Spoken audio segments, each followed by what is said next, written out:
episode 2 of Across the Ice Belt in our 3rd season. And what a great day on the ice with my friend Rick, just out here whacking the fish. Well, what a day of fishing, huh, Rick? Oh, it's been great. Up early this morning and out here on the lake, and pretty much fish bit all day. We didn't get probably as many big ones as we'd like, but that never happens.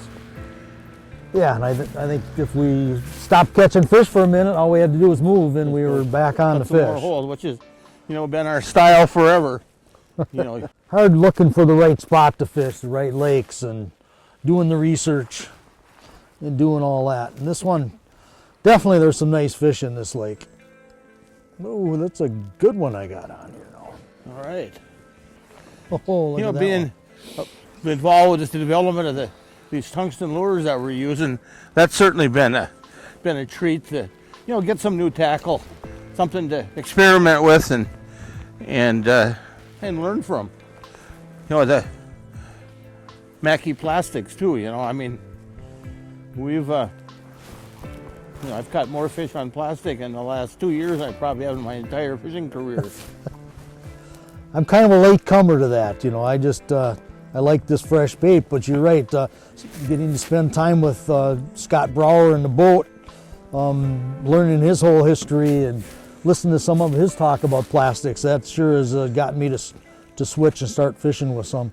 And especially the fact that I've run out of bait for a couple of weeks, and so I had nothing left to fish with but plastics. But yeah, great day today, Dave, and great getting to film with you again. It's been a couple of years since we've done anything on film. Yeah, it certainly is. Enjoying the things that we talked about, talking about the old days of Patsy sewing them fish houses and, the stuff she put up with. We might even drank a beer or two at the house, you never know. Just one or two, yeah. Yeah, she put up with you, more. That was, the sewing the fish traps was pretty easy. It was just the, yeah, your obsession with fishing and trying to get everybody else to catch fish. That's pretty incredible that she tolerated all that all those years. Back in them early days of walking around with the fish trap in one hand and carrying that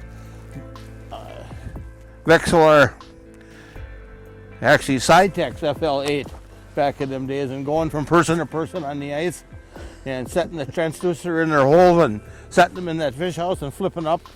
What a slow way to get something started, but that's how it worked. That's what it took.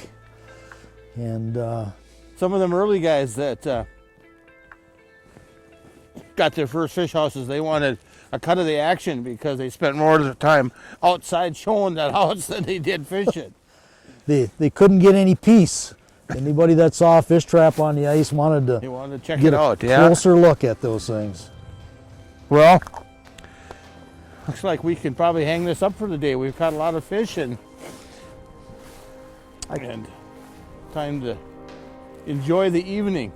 I think you're right. My fingers are all shriveled up from releasing fish. Yeah, and the weathers went from, warm and sunny to stormy and snowy. So since I wasn't smart enough to put my fish house up, I'll feel good to get inside where it's warm. Well, I've actually got my heater going here now, so I've got a nice warm back.